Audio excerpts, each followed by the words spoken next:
De volta com o Viver é Melhor e hoje conversando sobre um assunto muito importante, uma questão de saúde pública, mas de saúde das famílias.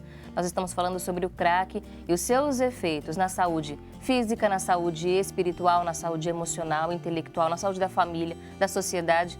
É um problema que toma grandes proporções e por isso deve ser enfrentado também por todos nós, juntos. E você que nos assiste e quer informações, pode participar do nosso programa, recomende aos seus amigos que assistam também, inclusive pelo nosso aplicativo Boa Vontade Play. Por isso a gente aproveita para deixar essa sugestão a você, amigo telespectador. Baixe o aplicativo no seu celular, no seu tablet, é de graça, você pode baixar e vai acompanhar a nossa programação onde estiver. Se está trabalhando no horário do programa, nesse horário da tarde não está na sua casa, você pode sair, não tem problema, dá para assistir também, recomendar aos seus familiares, amigos, para que acompanhem a nossa programação. E assim a gente começa também a compartilhar desse aprendizado, da informação de qualidade para construir uma vida realmente melhor. Baixe o aplicativo Boa Vontade Play aí na sua casa. Se você tiver alguma dúvida, pode entrar em contato com o nosso telefone, mas também peça ajuda para o seu neto, para o seu filho, para o seu vizinho. Com certeza alguém vai te ajudar e você vai ter essa facilidade no seu telefone, no seu celular. A gente continua agora também convidando a todos que mandem suas perguntas para o nosso tema de hoje. O Dr. Cláudio, psiquiatra, vai ajudar as famílias a entenderem melhor sobre as questões relacionadas à dependência, especialmente como é que a família deve fazer parte desse processo, o que é melhor que cada família faça. É claro que a gente não pode dizer uma receita de bolo que pode dar certo para todo mundo, mas compartilhar experiências que já foram bem-sucedidas. Você tem alguma dúvida, alguma sugestão, ligue para nós, 0310 07 940. Dr. Cláudio, quando a gente vê reportagens ou histórias a respeito do crack, a gente vê o quanto ele é devastador na vida da pessoa. Ela fisicamente muda muito, a gente vê fotos de pessoas antes do uso de drogas, durante a dependência e depois, é muito diferente. E a gente começa a pesquisar e ver que eles são inúmeros.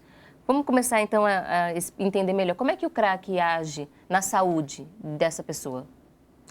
Acho que precisamos lembrar primeiro uma coisa que é assim, pode parecer bobagem e muito óbvio, mas um usuário de crack, ele pode até em algum momento da vida estar usando apenas o crack, mas é muito mais provável que o crack tenha sido a evolução de uma problemática. Então, um sujeito que de repente era um alcoolista, né? Um sujeito que começou bebendo, ao beber cada vez mais, ele acaba descobrindo que existe uma maneira de continuar bebendo e não se sentindo com os efeitos depressores que a bebida tem sobre a vida do sujeito, e aí o crack é a forma de sarar da bebedeira, assim como na verdade às vezes foi a cocaína antes, inalada na forma de pó.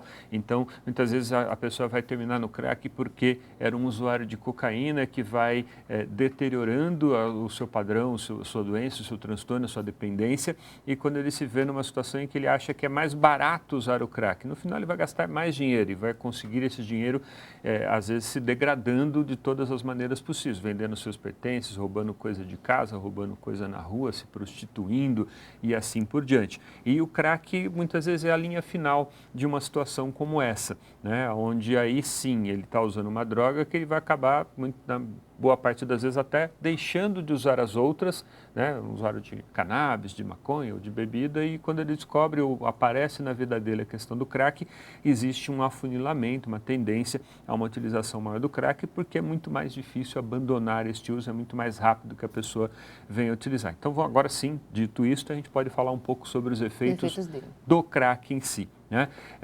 A primeira coisa é que o crack ele é uma substância, a cocaína nele contida, ela vai ter uma rápida absorção. Então, eu até vi o vídeo colocado aí antes, essa é uma característica. Segundos após a pessoa queimar ali o crack, a pedra do crack no cachimbo, esse crack já está no seu sistema nervoso central, em todo o seu corpo, agindo de uma maneira muito rápida. E da mesma forma como ele tem uma ação muito rápida, ele também decai dessa ação muito rápida.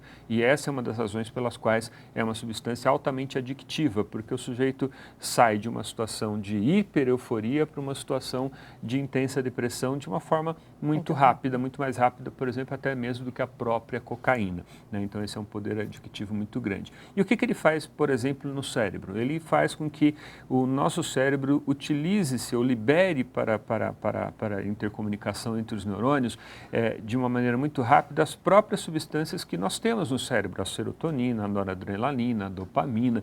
Existe uma inundação da fenda sináptica, então existe toda uma excitação relacionada ao uso do crack, que é o que o usuário espera. Obviamente, depois de algum tempo, aquilo que parecia ser um prazer passa a nem ser tão prazeroso, mas a expectativa de ter novamente aquele prazer faz com que a pessoa queira repetir aquele ato a despeito do que aquilo está causando de problemas na vida dele. Ele já perdeu família, já perdeu emprego, já perdeu a dignidade, já perdeu dinheiro, já perdeu a saúde, nada mais tem sentido na vida dele senão o crack. Ele sofre com isso, mas ele não consegue interromper esse consumo porque a memória do sistema límbico, né, do sistema de gratificação cerebral, de uma circuitaria no cérebro responsável por esse prazer, lembra ele de que ele precisa repetir aquilo. E aí, algumas vezes, o paciente, o sujeito passa a utilizar, não só porque ele quer que aquilo se repita, não vai se repetir com a mesma intensidade, com a mesma situação prazerosa de início, mas ele também não quer se sentir na abstinência daquilo, isso é, em todos aqueles sintomas que o corpo, que a mente dele vai cobrar, aspas,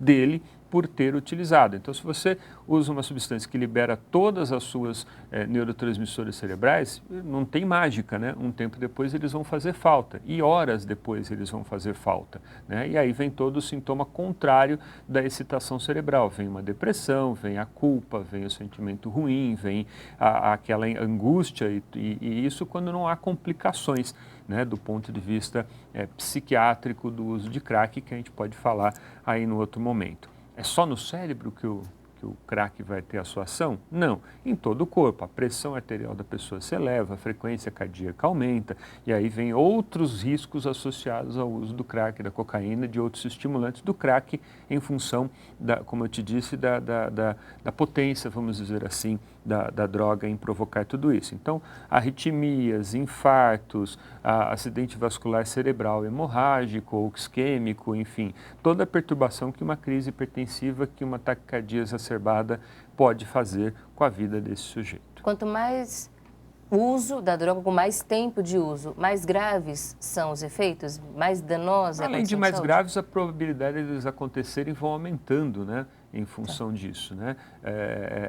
E isso é uma coisa interessante, porque o usuário ele pensa que, não, se eu conseguir uma vez e eu me safei, eu no final consegui sobreviver, ele acha que vai ter a mesma saúde ou a mesma reação, a mesma capacidade de reequilíbrio ou de tolerância, não digo tolerância para não confundir com o termo tolerância, de não ter mais o mesmo efeito, apesar de manter a mesma dose ou precisar de doses maiores, mas a resistência, vamos dizer, de uma forma geral do sujeito, é isto. Por isso que você vê muita gente jovem infartando, né? Coisa que epidemiologicamente não era muito comum. E tanto é que é muito comum que num pronto-socorro, um sujeito jovem infartando, você pergunta, mas você ainda nem fica só com a pergunta, com a negativa do sujeito. Muitas vezes se colhe um teste toxicológico para poder verificar se entre as causas de um sujeito, né, de infarto ou de um AVC num sujeito jovem não está o uso de alguma droga. A gente tem danos, pesquisando assim sobre o assunto, que parecem que são irreversíveis. É correto isso, doutor? Ou depois, quando o paciente consegue, ele consegue recuperar? Vamos separar. Talvez você esteja querendo dizer dos danos irreversíveis, aqueles que não são tão óbvios ou aparentes, né? Por exemplo, um sujeito tem um infarto, sujeito tem um infarto, é um dano irreversível. Aquelas células do músculo cardíaco, se ele teve um infarto em função do uso do crack, ele pode sobreviver ao infarto, mas ele vai ter lá uma lesão cardíaca em função disso. Mas não precisamos falar nem deste dano, né? Existe sim, comprovadamente, danos que são mais insidiosos, né? Acontecem de uma maneira mais lenta, mas que são irreversíveis ou que revertem menos, né? Que tem uma chance menor de recuperação. E isso acontece para o crack, para o álcool, o uso crônico e pesado de qualquer dessas substâncias vai ter lesões neuronais. Não só de morte neuronal, em menor escala, mas principalmente de interligação entre neurônios, né? As conexões cerebrais vão diminuindo, né? E até o ponto de existir, ao longo de muitos anos, uma verdadeira involução que é possível até em exames de imagem, numa tomografia, numa ressonância, verificar que existe redução, né, de determinadas áreas cerebrais que se esperava de um determinado tamanho estão ali com um tamanho menor, enfim, de outros danos tipicamente vistos nos exames de imagem cerebral. Mas isso não quer dizer que não é para tratar, que não é para correr atrás de tratamento, é só para alertar de quantos danos podem surgir e de que muitas vezes o jovem ou o adulto que entra em contato com o crack não sabe, não tem conhecimento de tudo isso. Por isso que é importante a gente compartilhar informação para orientar. E a gente vai no próximo bloco discutir um assunto bem delicado quando a gente fala de crack, que são as mulheres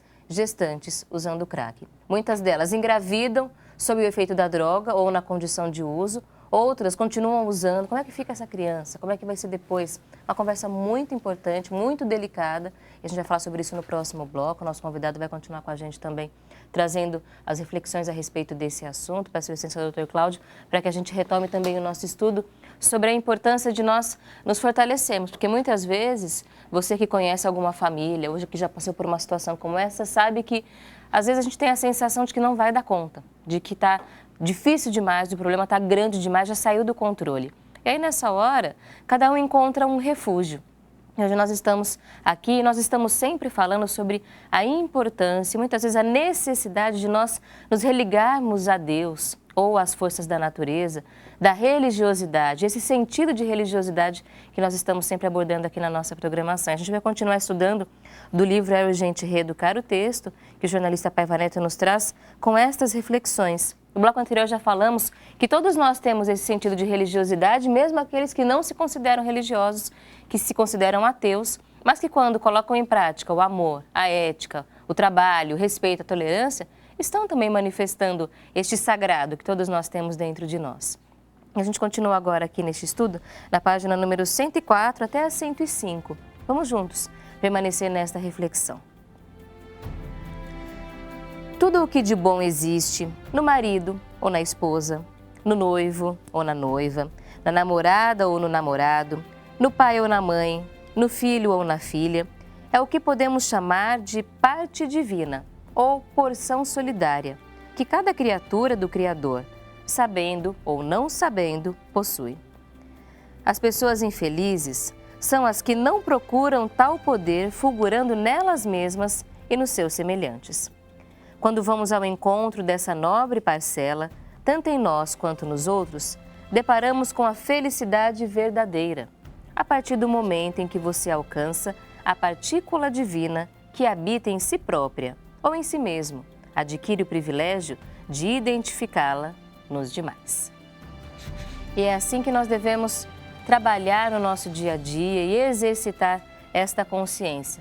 Todos nós temos essa porção solidária, essa parte divina, essa capacidade de superar, de vencer, de aprender, de insistir mais um pouco, de tentar mais uma vez. Por isso, você não deve desistir nem das pessoas, nem de si mesmo.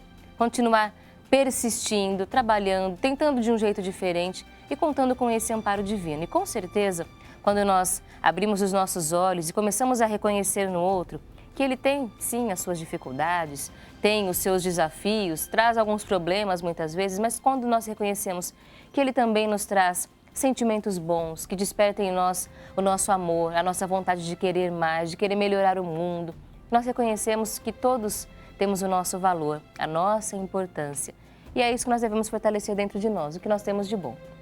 Nós vamos continuar refletindo sobre esse assunto no próximo bloco e vamos nos inspirar na mensagem fraterna do Evangelho de Jesus. Você que nos acompanha, continue na audiência da Boa Vontade TV, para que também pela lição do Divino Mestre possa levar para sua casa esse esclarecimento, essa reflexão sobre o fortalecimento que nós devemos ter diante dos desafios. Continue na audiência do Viver é Melhor, ligue para nós, 0310 07 940.